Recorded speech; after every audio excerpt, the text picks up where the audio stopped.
Hello and welcome, everybody. 3 o'clock on the Growth Club. We are saving the best until last or nearly last. We've got another session after this as well. If somehow this is your first session of the day, welcome.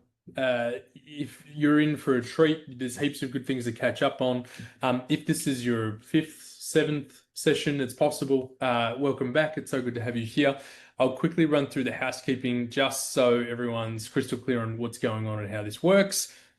You're here at the Growth Club. We're talking about all things workflow, AI, compliance, productivity, pricing, and we're doing this is like technically, I think, a bit of a marketing session, but specifically, we're going into chat with my friend Davie, who you're all about to meet today, and his journey of using videos as part of their marketing and growth strategy. And we're going to go into some really good detail on all of that kind of stuff. The key housekeeping for the session is that all the sessions are being recorded and they'll be transcribed, and we'll have a whole bunch of actions and items for everyone after the fact.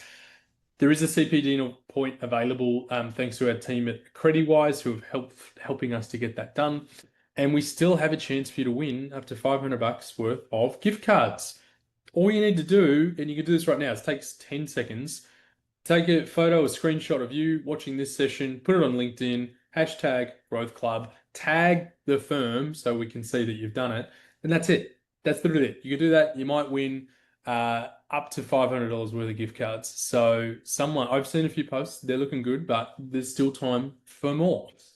Huge thank you to our partners on this event, particularly Intuit QuickBooks for getting in and sponsoring and helping make these things come to life.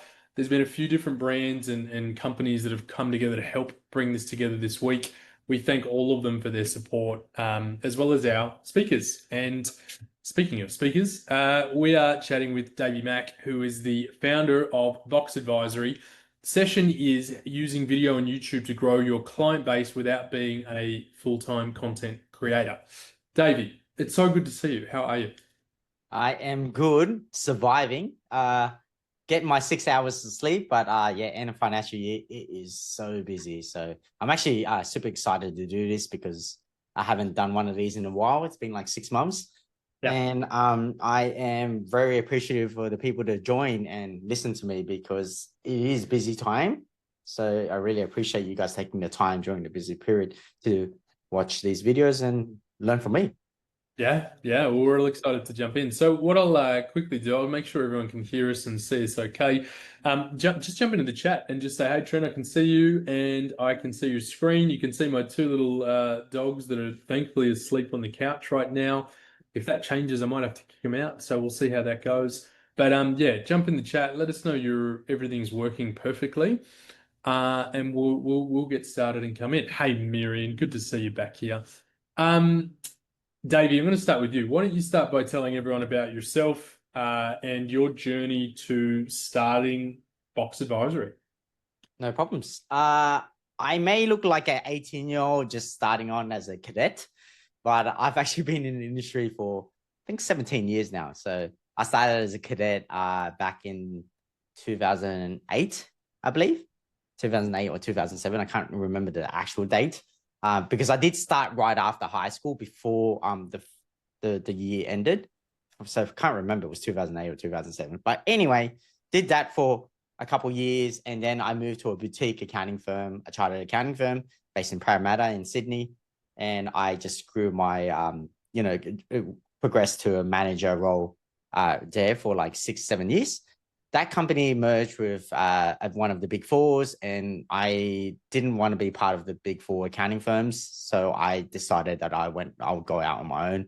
And I founded Vox Advisory Services in 2016. So when I started Vox, I was kind of like in that zone of, should I go commercial accounting or should I start a new business or should I stay in public practice? The actual last choice I had was to stay in public practice. So I wanted to go commercial accounting, gave that a try, didn't like it. I wanted to start a business, but I just didn't know what type of business to start. So many of my clients actually went out to me and asked me to go and do their accounting work. And I thought, you know what, free money, well, not free money, but easy money. I'll start the business as a part-time thing until I figure out what I will do.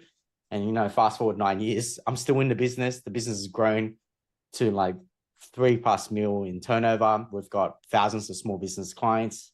We've got 30 team members that work, and I haven't found a new business to start yet. So I'm still stuck here. Yeah. I love that. So 30 team members, over 3 mil turnover. And I come across you in a few places. One, I think the first time was probably the accounting awards. It was years ago, like years and years ago. I came across you at the accounting awards. I think you were nominated and then you won, and I feel like you won multiple things that night. I feel like that's not that definitely has happened to you before. But then I started seeing a lot of your content on like LinkedIn. I started studying all your videos and everything else as well. And you don't see too many people that do this, right? Like there's a few that do it, but not many. And I've always been really excited and interested in the way you go about doing your marketing because everyone does it in a very slightly different way. Do you mind if we, I guess, cover off? So the whole, everyone's here today waiting for us to talk about video on YouTube and all that stuff. But do you mind if we just talk before that? Like, what was your marketing plan, like when you first started? You mentioned referrals, word of mouth, all that sort of stuff. And then as you decided to grow, what led you to going, hey, I need to do video? Like, how did this come about? Yeah, I guess when you start a business in accounting or you even work in accounting, everyone relies on referral marketing, which is get your client to refer you, another deal. If you get one client to refer you a deal, you pretty much double your business in next year. And that's like something my boss used to tell me and my mentor used to tell me all the time. And I realized it's not as easy if you don't even have the time to go and speak to your clients and speak to other networks to try to refer you more deals because you're too busy doing the work. And I found it very hard when you start running your business that you're able to do that. Obviously, at the very start, you have a lot more time on your hands, but on knowing the way I do things and knowing that the work I do, I generally get really busy, and you could see that my calendar and my day gets packed out. So I knew that it's just not something that I could do constantly. So I felt that I need to do something different. And the great thing about my business was that one, I actually and like I said, accounting was my last choice, not because accounting is a bad business or anything like that. It's just because I didn't like the way that accounting was done. In the 8 years that I was working in accounting as a cadet all the way to as a manager, I just felt like there was so much red tape. The things that were done were not the best way of doing things. And I felt it was very old school. And I know that term is being used a lot, but I just felt like there were better ways to do things. And marketing was one of them. And so instead of having to speak to every single client one by one to get a referral, why don't we find a better ways to do things to get more referrals? And videos, written articles, doing online marketing, not just like YouTube or videos specifically, but just online marketing as a whole was a better way to spend less time and get more of output because you reach more eyeballs, and it's cheaper. Yeah, you could do that via TV. You can pay for a TV ad and you can see a lot of eyeballs, which just cost you an arm and a leg. So I found that online marketing was the way to go. And this was 9 years ago now, and it's cheaper back then than what it is now. There's less people on, less competition as well. Yeah, okay. Interesting. Yeah. And so you mentioned obviously online marketing. So, and sorry, I had two questions in my head. You mentioned earlier at the start that you're up to 3 million sort of turnover. Has that grown faster in the last couple of years, or have you had a stage of slowing down from in that sort of 8, 9 year period? Yeah. So if you actually want to know the numbers, it's on my YouTube channel. You just got to find it. So I just want to point out, you got to find a video that actually has exactly all my numbers. I've put it out there before. But yes, at the very start of my growth, like from say 2016 is when I started, all the way to 2018, it was a bit slow. Partly because I was more doing it part-time and just traveling the world and taking a break. And then from 2018 all the way to, I would say, about 2020 was me trying to work things out, build the processes and systems. So there was growth. It was probably 100K to 200K and then 300K. But then 2020 was where I hit a jackpot, and it just doubled in growth like pretty much every single year until 2022 or three, probably 2023 is when it slowed down a bit. So I guess I experienced insane growth during COVID days. And I think everyone, in some accounting firms have experienced growth and some accounting firms didn't. I was one of the lucky ones in the sense that I did, because I kind of set all my processes and systems in place for the growth. And I just got lucky that COVID happened. And when COVID happened, there was an influx of new clients wanting to get answers, and clients working out the old way of speaking to each client one by one via email or via phone call just took way too long to answer questions about COVID and the changes that were happening during JobKeeper, Job Seeker, and all that stuff like that. Whereas I was releasing videos day by day, literally day by day, and updating it on my website. So I was reaching like hundreds to thousands of people at one go, rather than like, other accountants, calling their clients one by one. Love it. That's great. That's awesome. And Yeah. there's a few things I want to do. I want to give people a few visual examples, and I did pull up the YouTube channel earlier as well. And I think I'm going to pull up the channel so everyone can see what we're talking about. But I also want to just get you to talk us through why you've done. And I know you're saying you're doing a lot of digital marketing in general, but why did you decide to double down on YouTube? Like, or in video in YouTube? What was the draw card here? Okay, yeah. So firstly, there was actually a question in the chat. I'm going to quickly answer that. It said Yeah, one yeah, of the people asked, why did it slow down? So the last 2 years, and you'll probably see it more often than in other businesses, and you'll see it, is that when you grow, experience tremendous growth, and you don't have the right processes and systems in place. In this case, it's like staff and technical expertise. You're going to have a drop off of clients, and you're going to have a really bad product that you're selling. So you're going to lose a lot of clients. So luckily, I've been in the industry for a very long time, and I knew when that was going to happen. So I actually tapered off the growth, and I just stopped growing. There was 3 months in this last 12 months where I said no more new clients, and I literally locked the doors because I just didn't want to grow anymore. And there was parts where we did lose clients like last year because we were growing too fast and we just couldn't handle the service. And man, the onboarding of new clients in the last 2 years has been terrible because of the tax agent portal with this whole agent linking thing, which has tripled the amount of time that it normally takes to onboard clients. Yeah, man, there's a lot of reasons why, but yeah, these are the main reasons why it slowed down. And to be honest, I'm happy because I finally have my work-life balance again. And during COVID, I didn't have anything like that. I wasn't sleeping much. My wife was working twice, like the same amount of hours I was working, and it just wasn't something that was realistic. Yeah, just to answer your question. I think that happened to most accountants as well. Yeah, and we're big advocates for work-life balance. We've had a few sessions on it today. Actually, the session at 4 o'clock today, after this one, touches on some of this as well, like how to manage and lead through curveballs and chaos and all that stuff. So we're big advocates for trying to make sure people look after themselves, and it's not just all growth in that sense. So yeah, good job taking a break. Yeah, and so just going back to that original question, which was like, why YouTube over like, the other marketing channels? So there's other marketing channels. You can do SEO, search engine optimization. You can do ads like online. You can do referral marketing. You can do network marketing.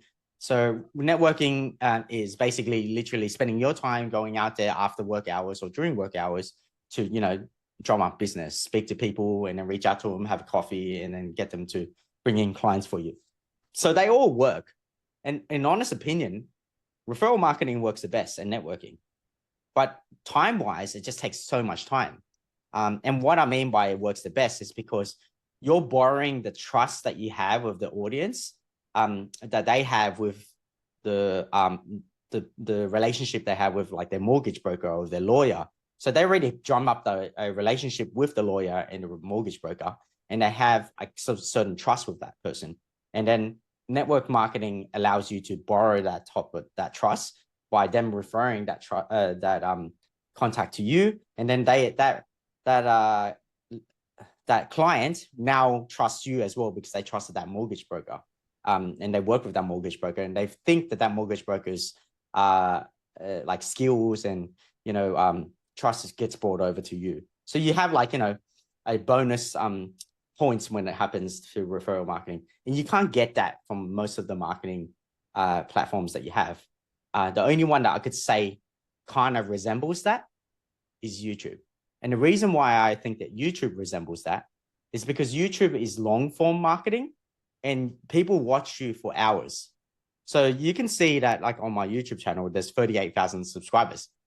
And they watch 1.8, like the recent video I released 9 days ago, there's 1,800 views. And the one before that was 8,000. If you click on if you look at the 1,800 views, for example, for 9 days, people are watching me for hours.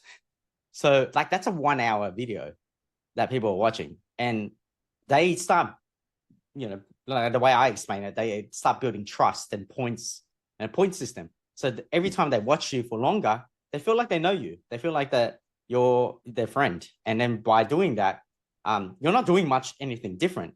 You just did a video that you would do for a client, for example, you're speaking to a client for an hour. But what you did is just that you edited it, you produced it, and you posted it out there. And now someone's watched it, and that person's now building trust. And then they're doing that while you're sleeping or while you're working.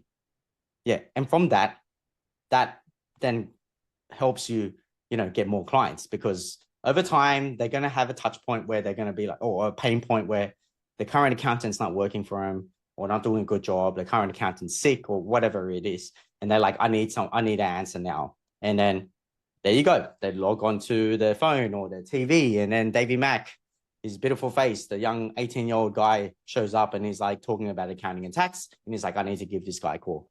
And they will give Davie a call because they've already built a relationship with that person. Yeah. So that's why I feel like YouTube was the way to go. And I kind of knew that at the very start, not because I didn't know this at the very start. What I felt about YouTube was that it was actually a very cheap way of doing marketing, and no accountant was out there doing it. So, 10 years ago, videos was not a thing for accountants. Like no one wanted to be on video. It's because we weren't taught to be on video. We were taught that, everything should be done by email. You got to write an email or do a letter of advice. You can't really provide advice online. You can't even do it on the phone. And so over time, we had this habit of not being able to provide content and provide information online.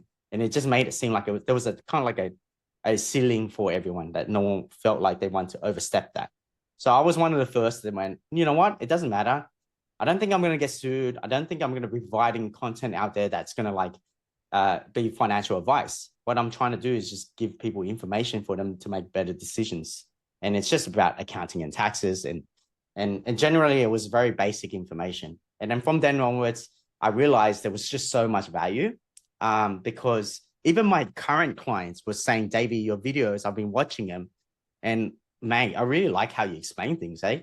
And, that was actually the same problem I was going to call you on, but I decided I didn't need to call you now. I can just watch your YouTube videos. So it actually saved me a lot more time.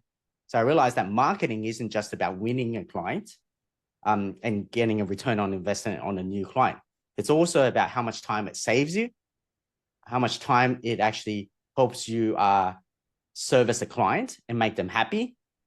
And then the crazy thing is that it actually helps your employees, because you don't need to teach them now.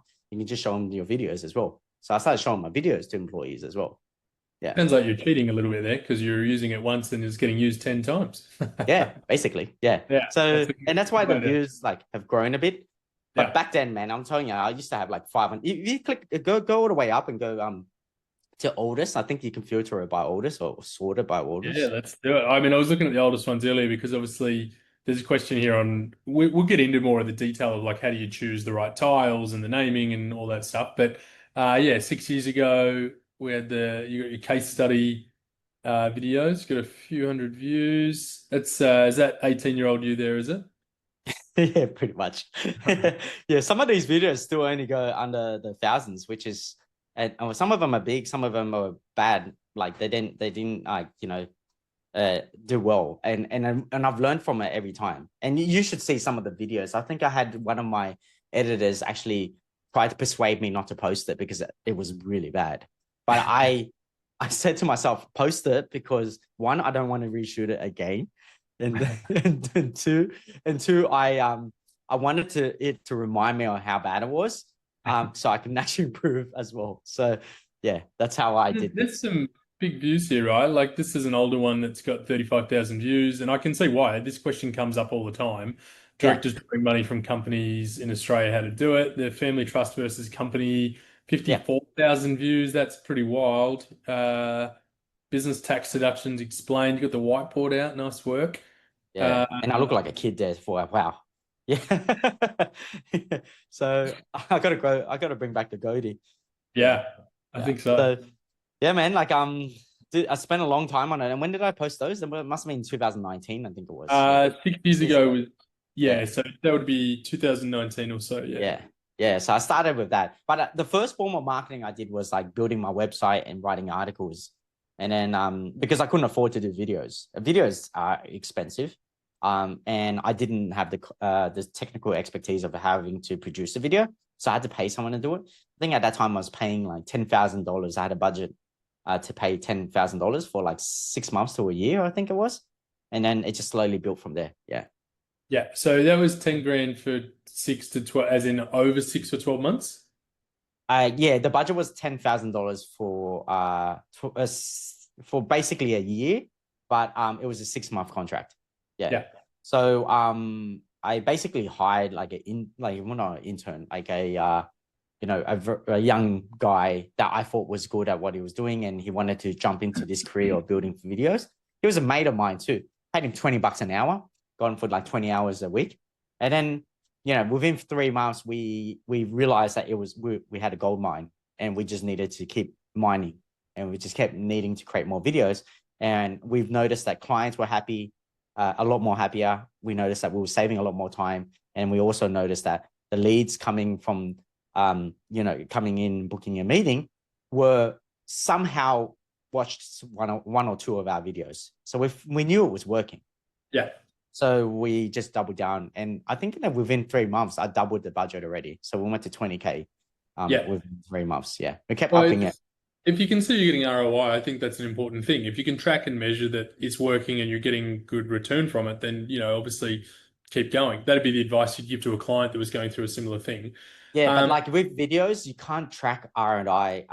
You need to give it time. So Oh, you sometimes, do. like, I agree. yeah, Yeah, yeah, it's not you have until to. they come through the door and you're asking them like, "How did you hear about us?" Or knowing that, "Hey, I watched some of your videos and I wanted to now ask you a question in person." Like, cool, that's great news. I've got that. Yeah. Yeah, it's hard. That attribution part can be really difficult.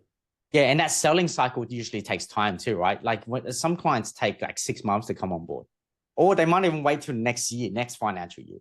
So you can't see the ROI until like a year later, which doesn't mean that there isn't any ROI. It's just you got to wait. So that's why I say that a lot of people that are new to the game of doing marketing, they just don't have enough budget to wait, or they're just impatient, and you just got to get. And plus, sometimes it's not the video that's a problem. It could be you, honestly. Like you could be bad at speaking. You got to learn how to speak, or the topic is wrong, and you got to be better with the topics, or Yeah. you've got the wrong target market. We've made Well, all of those mistakes. Yeah. one other thing I was going to point out, I guess, like when I look at all these topics here, and I sit in all the same Facebook groups you all sit in on and what you all chat about, but these are all things I know you all talk about every single day. Like your clients literally call you and say, "Hey, how do I legally pay less taxes in Australia?" Or, how do I minimize, how are investors minimizing tax using property? Like I know you're having these conversations all the time.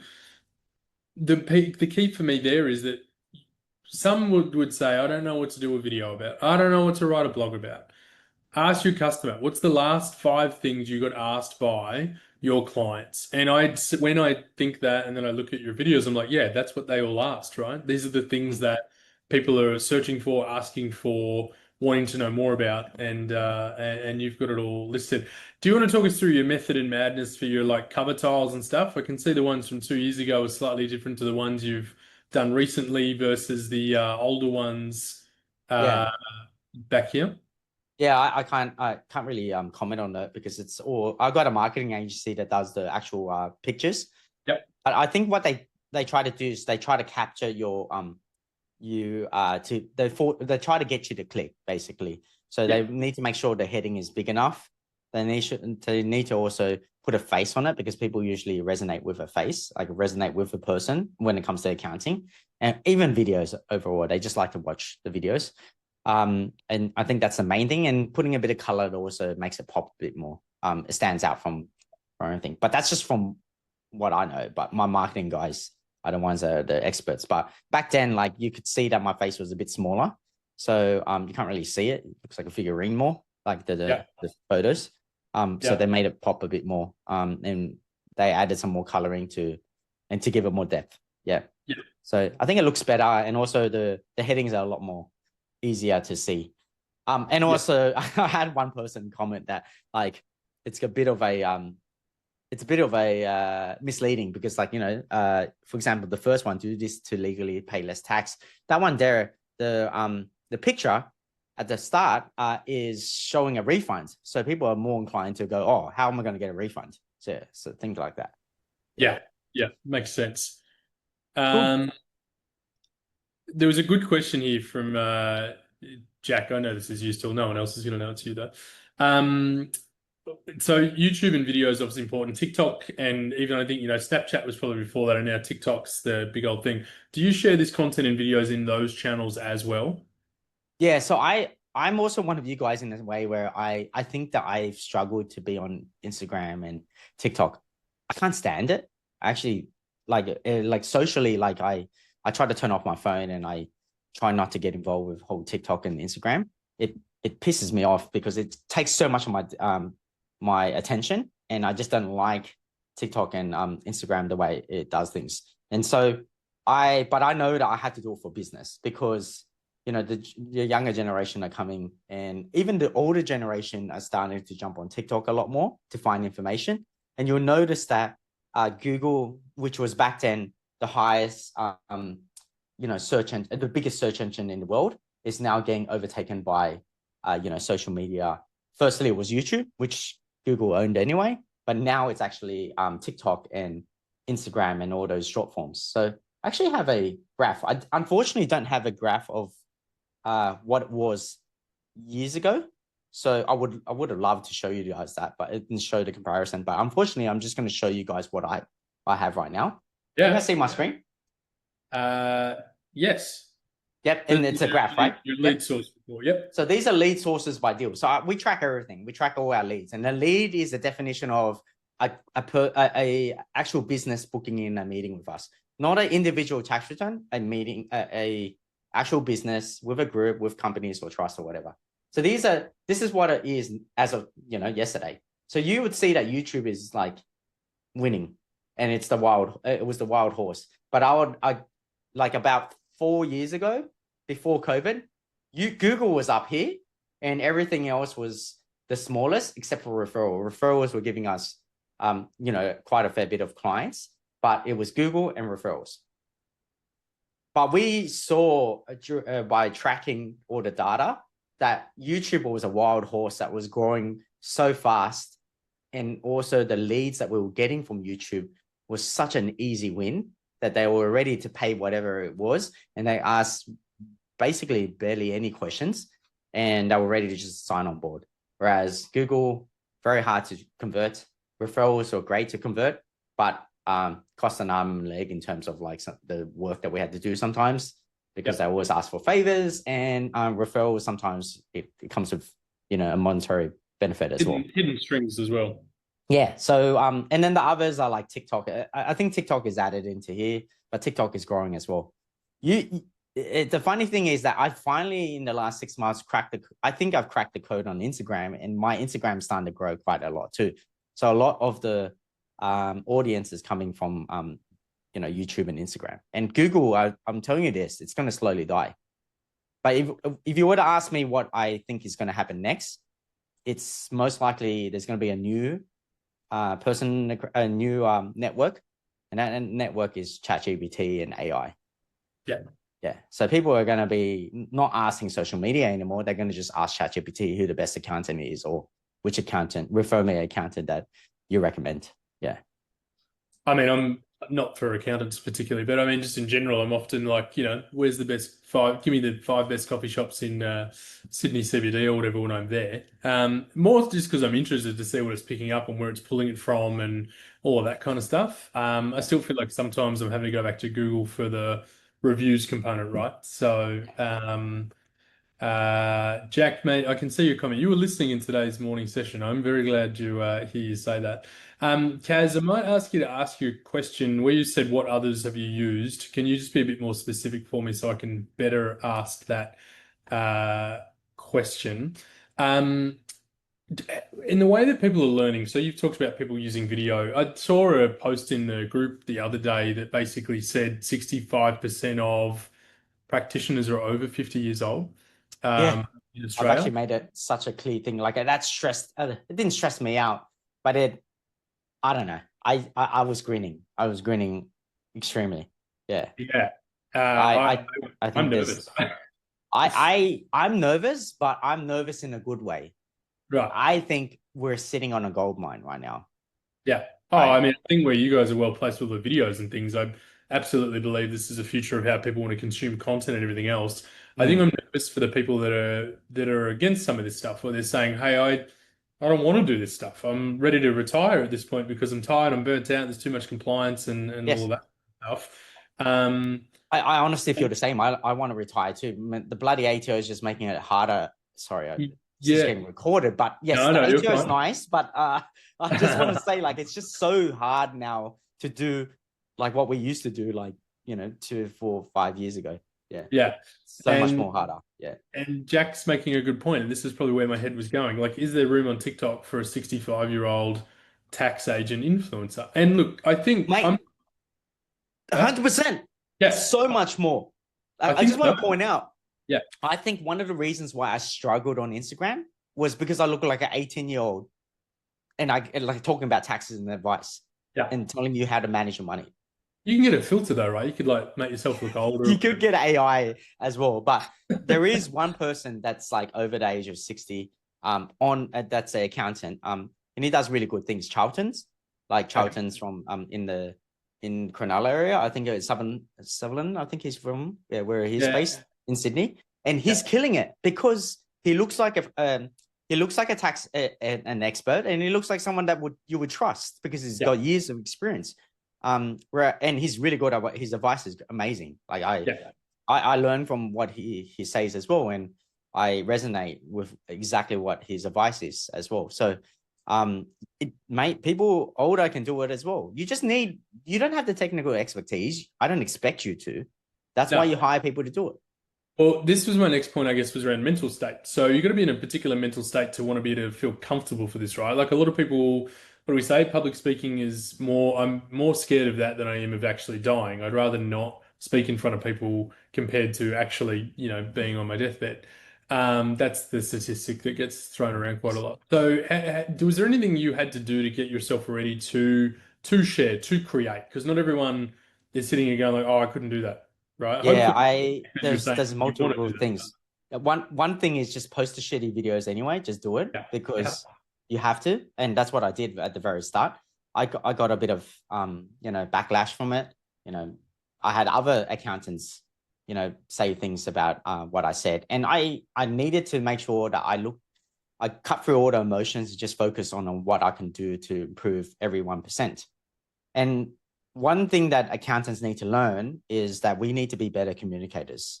I think a lot of accountants out there are really good at what they do, but the problem is that we don't get taught how to communicate and relay the information to the clients. And a lot of it is just misunderstandings, the client getting confused, getting frustrated, and then they get mad at us and we get mad at them because we're doing as much as we can to support them as well. So the main thing you need to do is focus on learning how to communicate. And that's a skill that you need to do.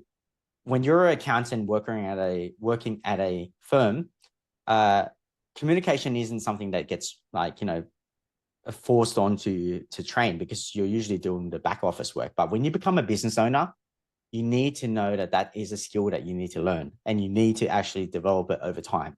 It's very similar to technical expertise. So why not? You're shooting yourself in the foot if you don't do it. That's what I truly believe. Yeah, and yes, one of the guys have saying that I communicate well with clients. Yeah, if you communicate well with clients, then why don't you film the client videos and then use those as content? You don't have to sit there talking to a camera. You can just sit there talking to a client and film that. I've started doing that as well. I realized that I'm actually better doing that, and I started filming my webinars. So now I do, 20 to 30 clients on a fortnightly basis, film the webinar, and then post the webinar online. And you see the 1 hour videos that I have, they literally webinars.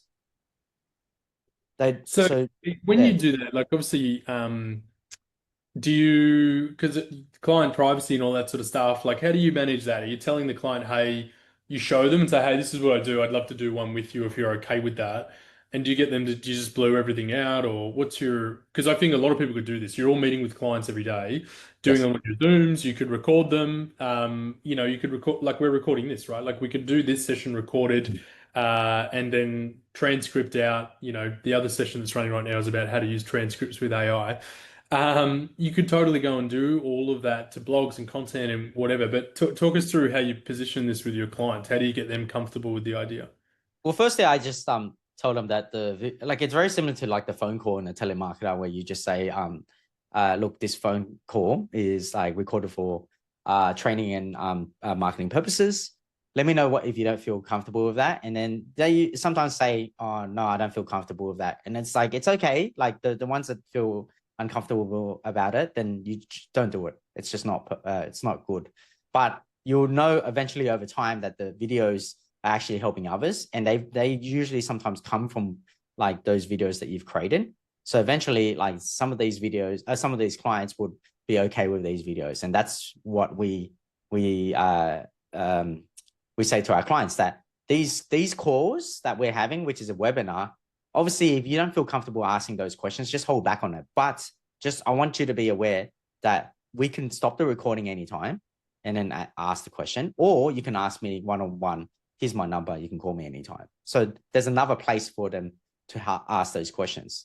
So you're not just saying that everything's going to get filmed and recorded, but what you're doing is also creating content for them that it makes life easier, and you're documenting it so they can go back and watch it as well. So there's a lot of benefits for them. They just need to understand that that the benefits they're getting. And one last thing is that they also worry about their confidential information getting leaked, right? We edit everything. We say at the very start, we say that these videos that we record takes about 2 to 3 weeks for it to actually get sent out to you guys. And the reason being is because we get the editors to fine tune everything and check everything before it gets released and remove the client information. We only get the questions. And sometimes the questions are literally just a question on the screen rather than actually the person's voice. Yeah. Yeah.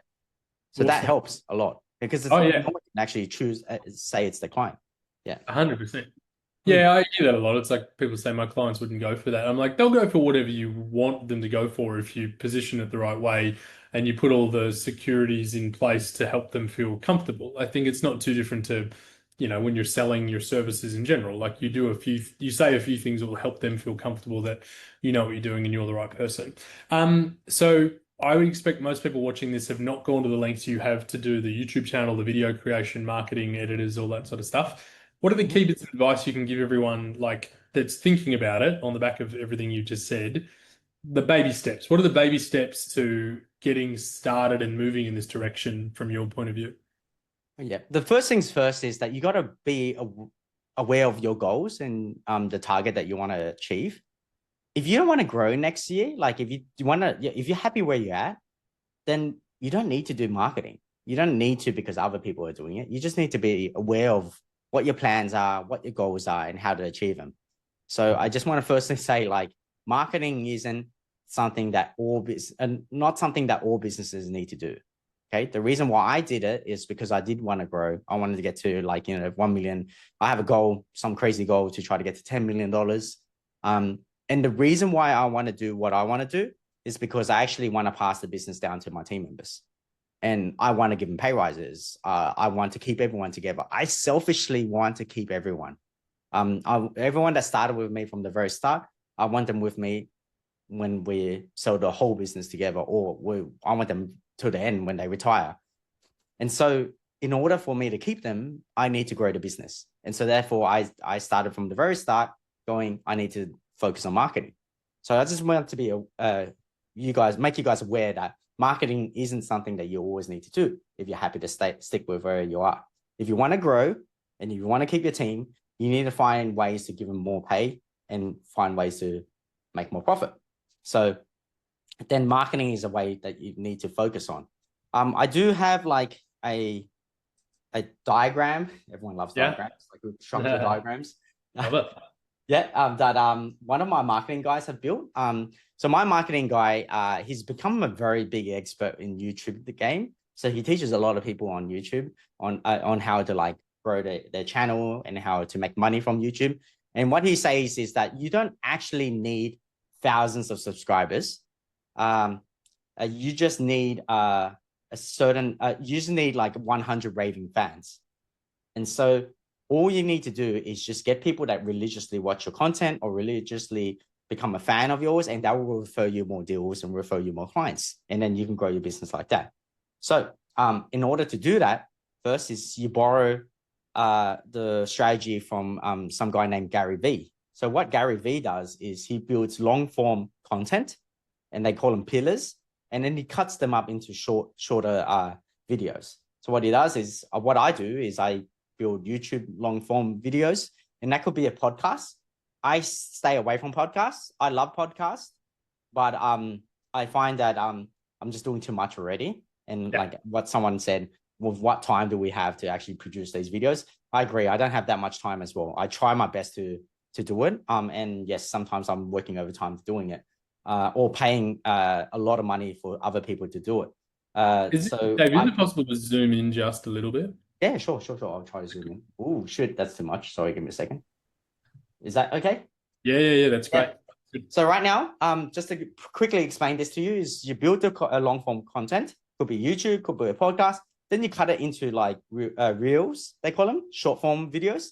Could be on Facebook, Instagram, TikTok, YouTube, LinkedIn. SEO. So SEO is like articles that you put on your website. And from there, you're basically scattergun sending it out everywhere.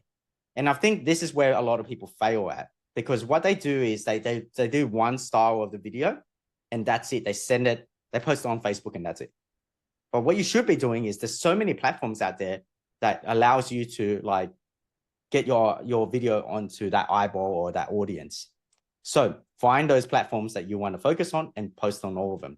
All right. And then work on a strategy on trying to expand the presence and the views of each of those platforms. So our one was Facebook, Instagram, TikTok, YouTube, LinkedIn, and SEO. We did all of them. Cost a bit of money to do that, but we were trying to gather as much information. So from there, we started getting clients and leads, sorry, not clients, leads, clicking on the videos, watching it, and then wanting to reach out. And then how we had to find a place for them to reach out.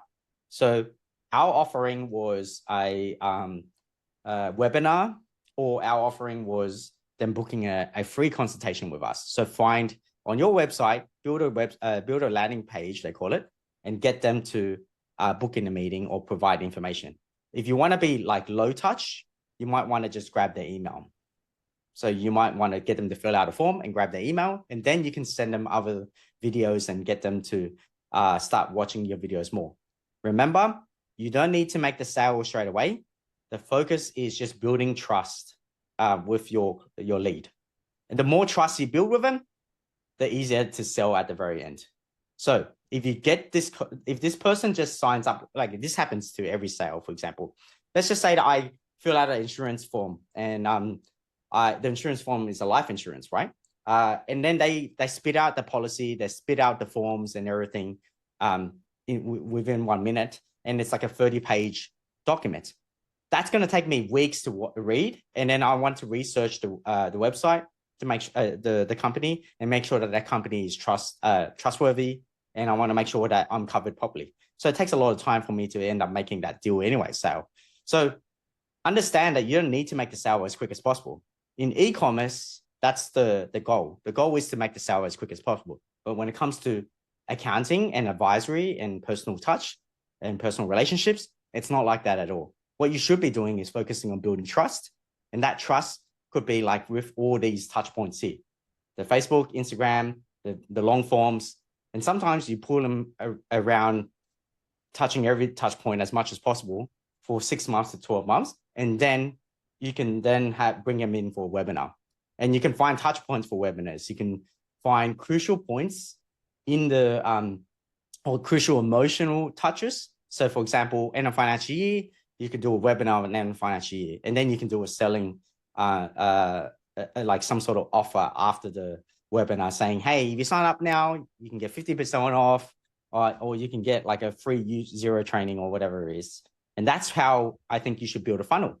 So from there, it goes into email marketing, and you keep marketing to them. And sorry, I did skip a few steps, but yeah, email marketing, you keep resending the emails over to them. And I think the crucial part where I have to relay this is that email marketing is important. And the reason why you want to keep the email is because all of this here up the top, you don't own the client's information. You don't own the marketer's emails or the audience. It's owned by YouTube, Facebook, Instagram, TikTok. And then over time, that will sell to you you'll have to pay ads to provide content to your own following because they own it. So, but what they don't own is the emails. So if you start generating all the emails and saving all those emails, you can market to them for free, and you can constantly remind them of all the content you have. So you use these as platforms, but you got to understand that you can't rely heavily on these. You also need to keep the client's information by emails. And I think a new thing is happening is WhatsApp and phone calls and phone numbers. People are starting to collect everyone's phone numbers as well. So after that, do the webinars, do the masterclass, do the case studies, send out case studies. And then this is a new thing that we're trying to do. We're going to try to do video sales letters. So we're sending videos that are tailored to the client, and the client would then watch the video and go, oh, wow, Davie's like, speaking to me and talking to me about the things that we can do for you and all that stuff. And then hopefully they become a paying client. And that's how it works. Are you looking at any tools for that part? For the video sales? Yeah. I don't look at it, to be honest. My marketing team does everything for me. Right. Yeah. No, the only reason I mention it is because there's some pretty cool stuff where you can record, just say you record the first video, but it's going to be the same. Let's say you might pick, I don't know, they're all iReturn clients, or it's all a particular type of service. You just record it once, and then the AI puts in the like, hey, Trent, and then it moves in and just does the video as a template. But it means you're not having to create the video 100 times. You can just create it once and give it to 100 people, but it looks yeah. So that's probably what they're doing. Like they wrote up a script, and I just want to point out, like, a lot of people are saying like, I don't have time for this. I don't spend much time on my videos anymore. So the scripts are being written by script writers, and let's just be honest, they do a better job than me. So I sit down with them on a fortnightly basis. We have a marketing meeting which goes for 1 hour, and then I give them ideas. And I also we research competitors. We also research what's on the market. We get inspiration, and I give them keywords that we should look at. Sometimes they might come back to me of scripts that they already have during that 1 hour meeting, and they want me to give them pointers or recommendations on how to fix the script. Okay, so once that's done, they go off and do their scripts themselves. They send it to me for review. I spend 10 to 15 minutes to actually probably about 20 minutes reviewing the scripts, and then we shoot once every fortnight for 2 hours, and we get usually 5 to 6 videos out of that. So I don't spend that much time. And the only thing I'm probably also add is I do webinars with my clients. But honestly, I don't even see the webinars as marketing. I just see it as a way to have a touch point with my clients. Yeah. It's just easier, because rather than speaking to one client at a time, I speak to 20 to 30 of them at one time. Yeah. So I see webinars as not a form of marketing. Yeah. Thanks for showing this. This is great. I feel like I wish more, and I don't see too many accounting firms that even have a marketing plan that looks anything close to this. So I think that was a bonus for me, because I didn't know that you were going to bring that up. That's awesome. I am conscious that we're coming into time for the session, but this has been great. I hope everyone in the chat is feeling similar. Feel free to jump in the chat, and if you've got any questions, you can ask Davie a question right now. But from my side, this has been great. It's been awesome. Really well done. There is one question that's just come through that I will ask you. What are you doing / using to pre-qualify leads and capture their needs? Oh, I love this question so much, man. We've been trying to figure it out for so long on what we should do, and I'm telling you, firstly, this answer to this question changes as your business evolves. Okay, so it changes as your business evolves. So right now, what we're doing is we're making people pay for consultations. All right, and that's how to qualify for them. And so we only turned that on a few weeks ago, and we're getting a lot of bookings, paid bookings. Okay. And the reason why we turned it on was because we could not deal with the amount of leads that we were getting. And I know this sounds so up myself. I'm only saying this just because I want you guys to understand like what's happened. We don't have time to deal with all the leads. And what's happening is our emails and our calendar gets booked out so much that you're talking about having to book a meeting with us for a consultation. It takes 4 weeks for someone to book with us. So people get pissed off and people start calling, and then our phones get called so many times. And then our receptionists get pissed off as well, and they take too much time, and then we can't do any of our own work. So what we decided that we could do is we hire more people, or we just qualify by just making them pay. And then we turn that on, and yes, the leads have cut, but we now have more qualified people that are willing to pay and put money where their mouth is, and actually willing to buy from us. And so we can spend more of our time on the people that are more important for us, rather than just getting free advice. There's always people who are going to get free advice. There's always people that aren't ready to buy. And so we just want to make it clear to them that, our time's valuable, and you should book for it. You should pay for it if you're going to want to have a meeting with us for us to give you advice. But you have to be ready for that process. You shouldn't do it from day one. You need to have the leads, you need to have the demand, you need to have the reputation, and you need to have the processes and systems in place to provide value during that 1 hour or 20-minute meeting with that consultation. Because if you don't provide any value and you're 100. Charging them for it, you're going to lose money. Yeah. I think the interesting part is because you've got all the videos as well, people can go there for general advice, right? On the things you're talking about. But if they want to get bespoke, like for me advice, then yeah, you totally can. But then at least you've got an avenue of here's all our videos, go and watch that first. Then if we can't answer your question in that, then come through, but it's going to cost you $250 or $500 or whatever the amount is. And we tried multiple things. We during previous years we got someone like an admin virtual assistant to call them to ask them a few questions and then book him in for a meeting. We had a form they had to fill out first. There were whole different types of ways to do it.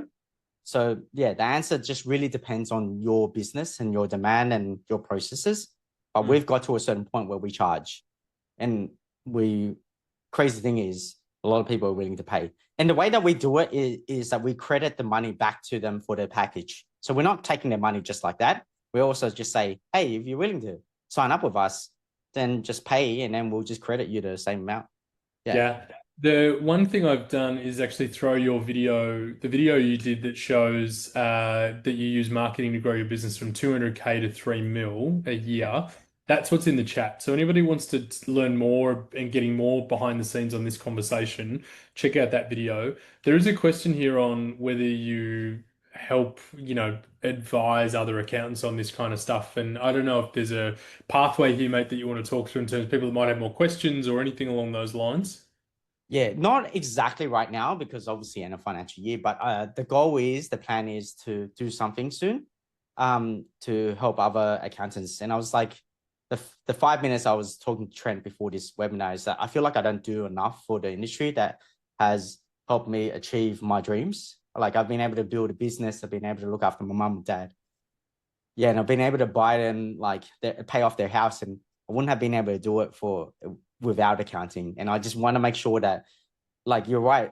There's so many people retiring in accounting, and I just want to make sure that this industry survives through the hard part where everyone's starting to retire, and then the younger generation don't want to be accountants anymore.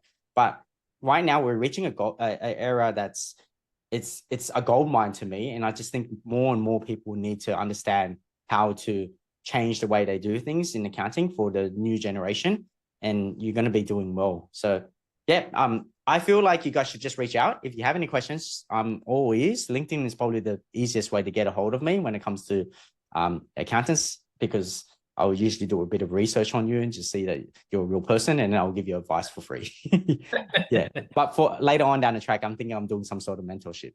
Yeah, cool. Mate, I appreciate that. And we're going to have this session recorded. So if anyone wants to play this back, they can. They'll get a whole bunch out of it. Hey, mate, thank you so much. That was super awesome. We loved it. I loved it. I can see the chat's been really engaged. And yeah, thank you for just sharing and wanting to share and just help everyone. It's literally the spirit of today is everything you just said. So I'm stoked that we could, get towards the end of the day with this session. So thanks for coming, and yeah, I look forward to catching up soon for a beer or a basketball or whatever it may be. Thanks, Grant. Happy to be here and see you guys around soon. Yeah, yeah. If you see Davey in person, make sure you go and say hi and tell him he's Yeah, awesome. 100%. Yeah, Yeah. I feel like he needs to feel the love on the back of all that. So thanks for being here in the chat, everyone. We have one more session today at 4 o'clock, and it's good. It's actually really good. I did the pre-game of this with Rachel and Kylie earlier this week, and it is the curveballs. How do you lead through? Oh, it sounds rough to say it. How do you lead through grief? How do you lead when things are down and bad, whether it's you, your family, and Kylie and Rachel, they end up we'll be talking about the divorces that happened when they were running their business and all the different things that you just don't know can happen that will happen. It'll be very raw, very open and honest, but I 100% recommend checking it out if that's something it sounds silly to say, like that could be a pick me up, as in if it needs something to like validate and help you feel that you're on the right path and that these things just happen to everyone, definitely recommend checking that session out. Otherwise, we're back on tomorrow. We have day 2 for Growth Club, and there's a whole nother 12 odd sessions in there. And if you liked what you heard earlier today, you're going to see a lot more of that tomorrow. Lots of AI, lots of pricing and everything else. So, Davey, thank you so much. Chat, thank you so much. I'll catch you all very soon in the next session. And otherwise, I'll see you tomorrow. Thanks, guys.